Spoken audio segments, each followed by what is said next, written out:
نہیں اتنی انسٹیبلٹی نہیں ہے جتنا کہ کچھ لوگ سمجھتے ہیں. مجھے تو لگتا ہے کہ پچھلے 2-3 سال میں کافی اسٹیبلٹی آئی ہے. اللہ کا شکر ہے کہ حالات ایسے رہے کہ قتل و غارت کم ہوا. جہاں سینکڑوں لوگ کسی آئین کے ہاتھوں یا ان کے ہاتھوں جان کھو بیٹھتے تھے، اب کہیں ایکا دکا کشمیری پنڈت بھائی یا کوئی نان مسلم غیر جو ہندو باہر کا ہو جو مزدوری یہاں کرتا ہو، ابھی کہیں سال میں میرا خیال ہے 10-12 لوگ جو ہیں وہ اپنی قیمتی جان کھو بیٹھے ہیں. ایک شخص بھی جو بے گناہ ہو، حدیث ہے کہ اگر ایک بے گناہ شخص کی جان لی جائے وہ اتنا بڑا گناہ ہے جیسے ساری انسانیت کو قتل کیا جاتا ہے. تو مجھے امید ہے کہ جو صورتحال اس وقت ہے، میں امید رکھتا ہوں کیونکہ امید پہ دنیا قائم ہے کہ آنے والے وقتوں میں اس سے بہتر حالت ہو جائے گی. ہاں ابھی جو ٹاؤنز اور سٹیز ہیں وہ نگلیکٹڈ ہے کیونکہ جو الیکشن ہوا ہے، الیکشن گاؤں کے لیول پہ ہوا ہے. 70% آبادی جو ہے وہ گاؤں میں رہنے والوں کی ہے، چاہے پنچایت ہو، بلاک ہو یا ڈسٹرکٹ ہو، وہاں پہ اچھا کام ہو رہا ہے.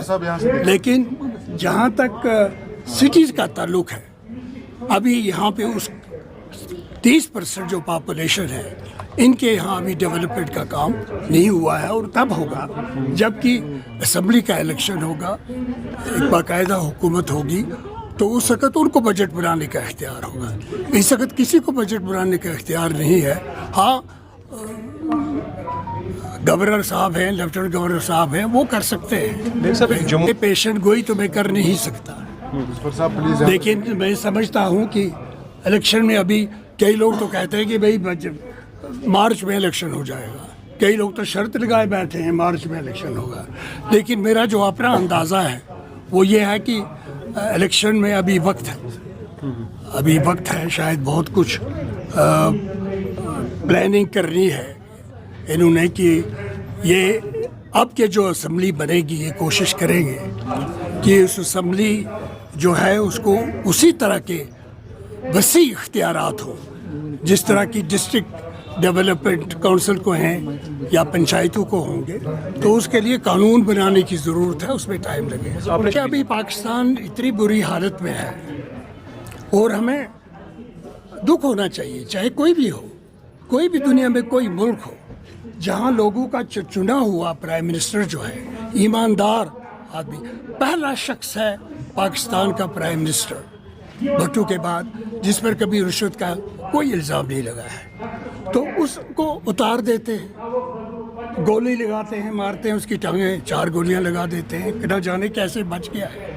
تو پاکستان اس وقت ایسی حالت میں ہے کہ ہمیں پاکستان کے لوگوں سے ہمدردی ہونی چاہیے، دعا مانگنی چاہیے کہ وہاں امن ہو جائے. اور ان کا جتنا امن ہوگا اور ہندوستان کا جتنا یہ لوگ ایک دوسرے کے قریب آئیں گے اتنا ہی دونوں ملک کے لوگوں کے لیے اچھا ہوگا. جب میں اقتدار میں تھا تو میں نے ایک یہ ریزولوشن پاس کرایا تھا کہ ہندوستان پاکستان میں اڑی کے راستے سے اور جموں کے راستے سے کاروبار ہونا چاہیے، جانے چاہیے یہاں کے لوگ، وہاں کے یہاں آئیں جائیں، کاروبار کریں. لیکن بدقسمتی سے پھر وہ حکومت گر گئی، پھر کوئی کچھ اور لوگ آ گئے، میں حکومت پہ نہیں رہا، جس نے میں نے جو ریزولوشن بنایا تھا وہ کاغذ پہ ہی رہ گئے. تو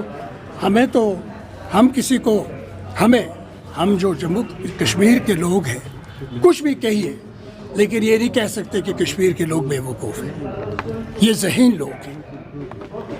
ہاں ان کو کچھ ایشوز ہیں، کچھ شکایتیں ہیں، ادھر سے بھی اور ادھر سے بھی شکایتیں ہیں، لیکن اس کو حل کرنے کے لیے جس قسم کے ماحول کی ضرورت ہے مجھے امید ہے وہ ماحول بنے گا اور ان شکایات کو دور کیا جائے گا. مظفر صاحب بھائی میں تو ابھی الیکشن کے بارے میں سوچتا ہی نہیں ہوں کہ میں لڑوں گا یا نہیں لڑوں گا، یہ تو لوگوں کا دار مدار ہے. اگر کان پکڑ کے لڑا لے تو ہو سکتا ہے لڑ بھی لوں. ویسے مجھے کوئی شوق نہیں ہے اب آنے والے دنوں میں تھی، لیکن ملنا جلنا وہ تو الطاف صاحب بھی ملتے ہیں، وہ سجاد صاحب بھی ملتے ہیں. سجاد تو بیٹے جیسا ہے، الطاف بھائی جیسا ہے.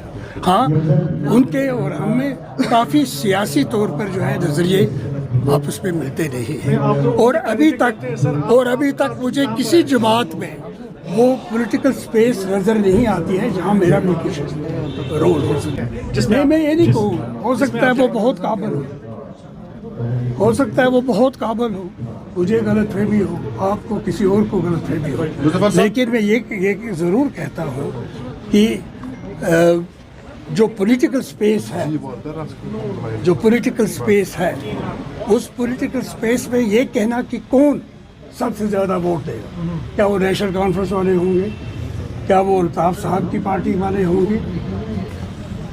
جہاں تک غلام نبی آزاد صاحب کا تعلق ہے، میری ان سے کوئی بات چیت نہیں ہوئی ہے، مجھے معلوم نہیں ہے وہ کیا سوچ رہے ہیں، کیا کر رہے ہیں، کہاں تک دونوں سائڈ سے ہے across the border Azad Kashmir جس کو ہم انڈین اور پاکستان یہاں سے بھی کہتے ہیں. ریسنٹلی نیشنل لیول پر بتایا گیا تھا کہ جو ہم آرمی کے آفیسرس ہیں وہ ویٹ کر رہے ہیں، بس کیوں ملنا چاہیے کہ پولیٹیشنس کی طرف سے اس والے کشمیر کو ہم آرام سے واپس لیں. نہیں، میں اس قسم کی سوچ بھی ہوگی بہت لوگوں کی، لیکن میں سمجھتا ہوں کہ بندوق کے سہارے پہ ہندوستان اور پاکستان میں کبھی دوستی نہیں ہوئی.